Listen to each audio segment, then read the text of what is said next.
ॐ नमो भगवते वासुदेवाय। अथ पंचमोऽध्यायः। ऋषभ उवाच। नायं देहो देहभाजां नृलोके, कष्टान् कामान् अर्हते विडभुजां ये। तपो दिव्यं पुत्रकायेन सत्त्वं, शुद्ध्येद्यस्माद् ब्रह्मसौख्यं त्वनन्तम्। महत सेवां द्वारमाहुर्विमुक्तेस्तमो द्वारं योषितं सङ्गिसङ्गम्। महान्तस्ते समचित्ताः प्रशान्ता, विमन्यवः सुहृदः साधवो ये। ये वा मयि कृतसौहृदार्था, जनेषु देहं भरवार्तिकेषु। गृहेषु जायात्मजरातिमत्सु, न प्रीतियुक्ता यावदर्थाश्च लोके। नूनं प्रमत्तः कुरुते विकर्मं, यदिन्द्रियप्रीतय आपृणोति। न साधु मन्ये यत आत्मनो मशन्नपि क्लेशदयाश देहः। पराभवस्तावद्बोधजातो, यावन्न जिज्ञासत आत्मतत्त्वम्। यावत् क्रियास्तावदिदं मनो वै, कर्मात्मकं येन शरीरबन्धः।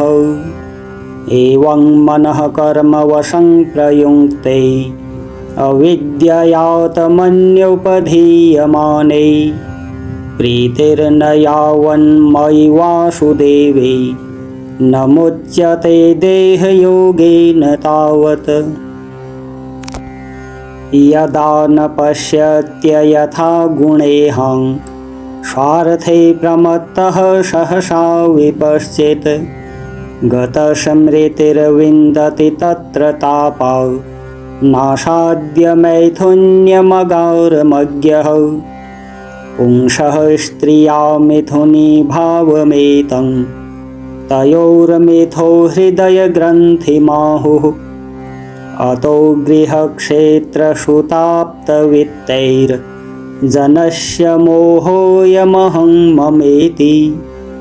यदा मनो हृदयग्रन्थिरस्य, कर्मानुबद्धो दृढ आश्लथेत। तदा जनः सम्परिवर्ततेऽस्माद्, मुक्तः परं यात्यतिहाय हेतुम्।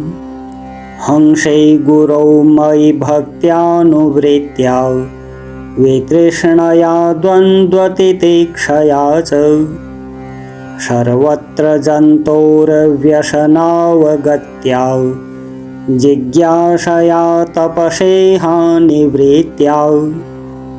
मत्कर्मभिर्मत्कथया च नित्यं, मद्देवसङ्गाद् गुणकीर्तनान्मे। निर्वैरसाम्योपशमेन पुत्रा, जिहाशया देहगेहात्मबुद्धेः। अध्यात्मयोगेन विविक्तसेवया, प्राणेन्द्रियात्माभिजयेन सध्यक्। सच्छ्रद्धया ब्रह्मचर्येण शश्व, दशं प्रमादेन यमेन वाचाम्। सर्वत्र मद्भावविचक्षणेन, ज्ञानेन विज्ञानविराजितेन। योगेन धृत्योद्यमसत्त्वयुक्तो, लिङ्गं व्यपोहेत कुशलोऽहमाख्यम्। कर्माशयं हृदयग्रन्थिबन्धमविद्यया साधितमप्रमत्तः। अनेन योगेन यथोपदेशं, सम्यग् व्यपोह्यो परमेत योगात्। पुत्रांश्च शिष्यांश्च नृपो गुरुर्वा, मल्लोककामो मदनुग्रहार्थः। इत्थं विमन्योरनुशिष्याद् तज्ज्ञान् न योजयेत कर्मसु कर्ममूढान् कं योजयन्मनुजोऽर्थं लभेत निपातयन्नष्टदृशं हि कर्ते लोकः स्वयं श्रेयसि नष्टदृष्टिर्योऽर्थान् समीहेत निकामकामः अन्योन्यवैरः सुखलेशहेतौ रनन्तदुःखं च न वेद मूढः कष्टं स्वयं तदभिज्ञो विपश्चिद् अविद्यायामन्तरे वर्तमानम् दृष्ट्वा पुनस्तं सघृणः कुबुद्धिं प्रयोजयेदुत्पथगं यथान्धम् गुरुर्न स्यात् स्वजनो न स्यात् पिता न स्यात् जननी न सा स्यात् दैवं न ततस्यान्न पतेश्च स्यान् न मोचयेद्यः समुपेत मृत्युम् इदं शरीरं मम दुर्विभाव्यं सत्वं हि मे हृदयं यत्र धर्मः पृष्ठे कृतो मे यदधर्म आराद अतो हि मां ऋषभं प्राहुरार्याः तस्मात् भवन्तो हृदयेन जाताः सर्वे महीयां सममुंशनाभम् अक्लिष्टबुद्ध्या भरतं भजध्वं शुश्रूषणं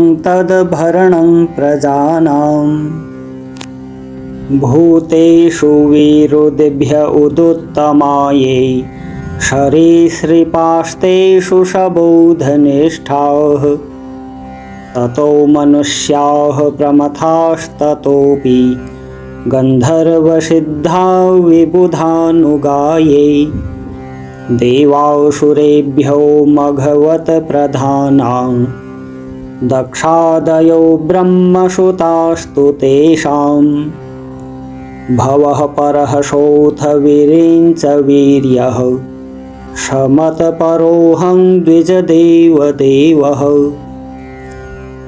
न ब्राह्मणैस्तुलये भूतमन्यत् पश्यामि विप्राः किमतः परन्तु यस्मिन्नृभिः प्रहुतं श्रद्धयाः मश्नामि कामं न तथाग्निहोत्रे धृता तनुरुशति मे पुराणी येनेह सत्त्वं परमं पवित्रम् शमोदमः सत्यमनुग्रहश्च तपस्तितिक्षानुभवश्च यत्र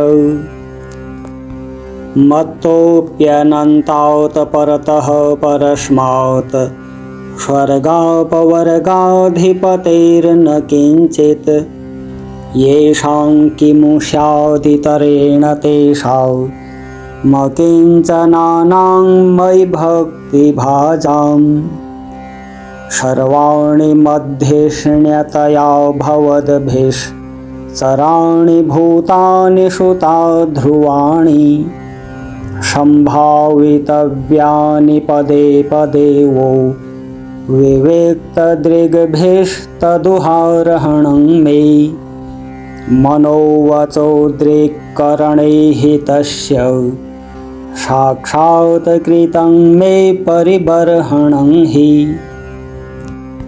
विना पुमानयेन महाविमोहात् कृतान्तपाशान्न विमोक्तुमीशेत्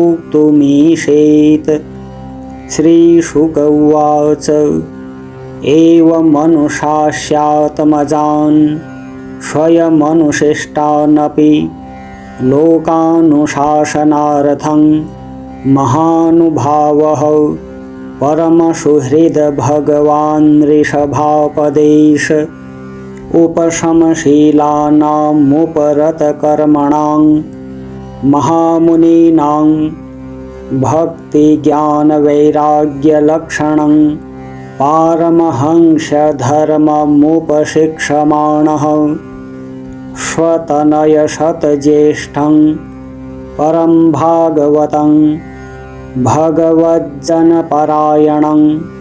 भरतं धरणिपालनायाभिषिच्य स्वयं भवन् एवोर्वरितशरीरमात्रपरिग्रह उन्मत्त इव गगनपरिधानः प्रकीर्णकेश आत्मन्यारोपिता हवनीयो ब्रह्मावर्तात् प्रवव्राज जडान्धमूकबधिरपिशाचोन्मादकवदवधूतवेषोऽभिभाष्यमाणोऽपि जनानां गृहीतमौनव्रतस्तूष्णीं बभूव तत्र तत्र पुरग्रामाकरखेटवाटखरवटशिबिरव्रजघोषसारथ गिरिवनाश्रमादिष्वनुपथमवनिचरापशदैः परिभूयमानो मक्षिकाभिरिव वनगजशतर्जनताडनावमेहनष्ठी वनग्रावशकृद्रजः प्रक्षेपपूतिवातदुरुक्तैष तद्विगणयन्नेवाशतसंस्थाने एतस्मिन् देहोपलक्षणे सदपदेश उभयानुभवस्वरूपेण स्वमहिमावस्थानेनासमारोपिताहं ममाभिमानत्वाद्विखण्डितमनाः पृथिवीमेकचरः परिबभ्राम अतिसुकुमारकरचरणोरः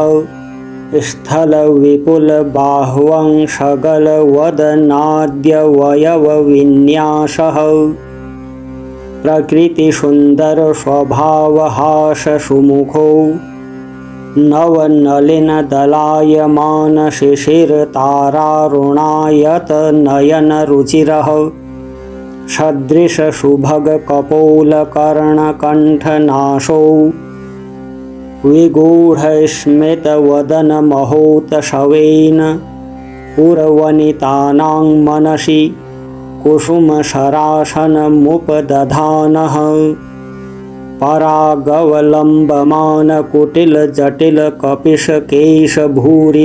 परागवलम्बमानकुटिलजटिलकपिशकेशभूरिभारोऽवधूत मलिननिजशरीरेण प्रगृहीत इवादृश्यत यर्हि वावश भगवान् लोकमिमं योगस्याद्धा प्रतीपमिवाचक्षाणस्तत्प्रतिक्रियाकर्म बिभतशितमिति व्रतमाजगरमास्थितः शयान एवाश्नाति पिबति खादत्यवमेहति हदति स्म चेष्टमान उच्चरित आदिग्धोद्देशः तस्य यः पुरीशशुरभिसौगन्ध्यवायुस्तं देशं दशयोजनं समन्तात् सुरभिं चकार एवं गोमृगकाकचर्यया व्रजंस्तिष्ठन्नासीनः शयानः काकमृगगोचरितः पिबति खादत्यवमेहति स्म इति नानायोगचर्याचरणौ भगवान् कैवल्यपतिर्ऋषभो विरतपरममहानन्दानुभव आत्मनि सर्वेषां भूतानामात्मभूते